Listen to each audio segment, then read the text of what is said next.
Ном сонсъё амжилтад хөдлөх гайхамшигт Баяндар ном. 9-р хэсэг цагаа тохируулан удирдъя. Удирдагч менежер хүнд хандсан зөвлөгөөнүүд ихэвчлэн ажлаа төлөвлө гэдгээр эхэлдэг. Мэдээжийн зүйл мэт сонсогдож байгаа бах. Гэхдээ асуудлын гол нь төлөвлөгөө сайн хэрэгжидгүйд байгаа юм.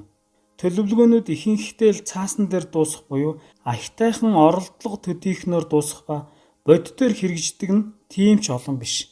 Миний ажигласнаар бүтээмжийг нэмэгдүүлдэг хүн ажлаа биш харин цаг хугацаанаас эхэлдэг. Төлөвлөгөөнөөс ч эхэлдэггүй. Харин хэр зэрэг хугацаа зарцуулагдахыг баримжаалах ажлаас эхэлдэг.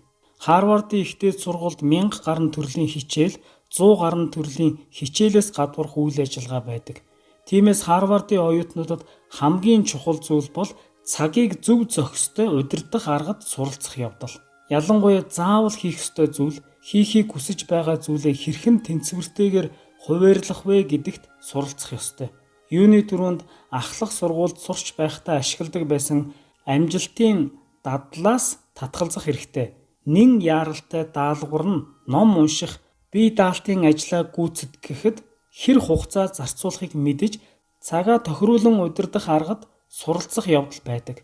Учир нь юуны өмнө хичээлд зарцуулагдах цагийн бүртгэл гаргаж байж бусад үйл ажиллагаануудаа зохицуулах боломжтой болдог.